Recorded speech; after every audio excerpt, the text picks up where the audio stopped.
And thank you to Jane for asking me to participate in this session this evening in honor and support of Love Actually charity. A very good charity it is too. I've done my research. To honor the Chinese New Year, Chinese Lunar Festival, sorry, not the Chinese New Year, we've already had that, I'll recite and then briefly interpret a poem of William Butler Yeats that may be less famous than the Lake Isle of Innisfree, but I think is similarly very important, and I'll try and tell you why. The poem, The Cat and the Moon.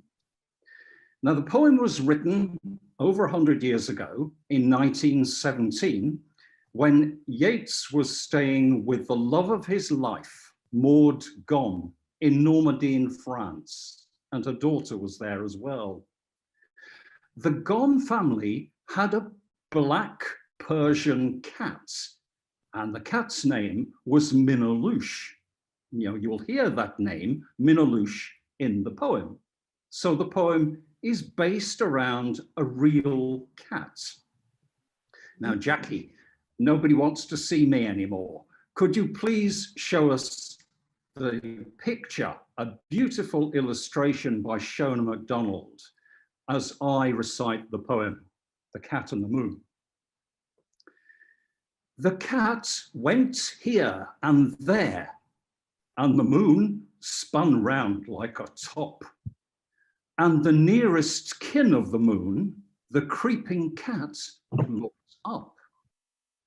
Black Minalouche stared at the moon, for wander and wail as he would, the pure cold light in the sky troubled his animal blood. Minalouche runs in the grass, lifting his delicate feet. Do you dance, Minalouche? Do you dance? When two close kindred meet, what better than call a dance? Maybe the moon may learn, tired of that courtly fashion, a new dance turn. Minalouche creeps through the grass, from moonlit place to place. The sacred moon overhead has taken a new phase. Does Minalouche know that his pupils will pass from change to change, and that from round to crescent, from crescent to round they range? Minalouche creeps through the grass, alone, important and wise, and lifts to the changing moon his changing eyes. You can see me again now. This poem talks about families, and how appropriate is that for the Chinese Lunar Festival, which, as we've already heard, is much about families coming together. But in this poem, the family at its center is not the kind that you normally think of, a human family. Instead, the imagination of the poet takes us beyond what is merely human. And it's the family of the cat and the moon, who the poet refers to as close kindred. They are related. And when we look at these two family members, the cat and the moon, very carefully, we can see that their family relationship is pictured in terms of a series of opposites. The black cat, the white moon, the cat below on the earth, the moon above in the heavens. The cat's blood, by implication hot, stirred up by the cold light of the moon. The cat, male, in relation to the moon, female. And the association, of course, of the female with the moon is both a Western and an Eastern tradition. I can the abyss of the moon in Chinese mythology. So this poetic family is made up of black, white, earth, heaven, hot, cold, male, female. It's a family of opposites. But here is where Yeats's poem takes a remarkable and an exciting turn towards the same insight that was captured in the ancient Chinese philosophy of the Tao. Yeats was certainly not a Taoist, 他不是道士, but his poem evokes Taoist perceptions and insights. Let me just explain how. The opposites in the poem that I've already explained to you do not actually contradict each other.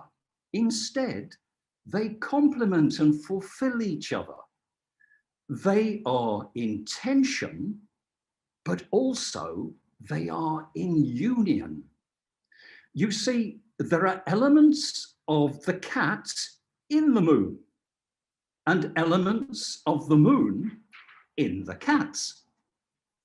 The moon is taught a new way to dance by watching the cat's movements, and the cat's pupils, the pupils of its eyes, change from round and wide to narrow, a narrow crescent of a slit, just as the moon changes from full and round to narrow crescent through her phases.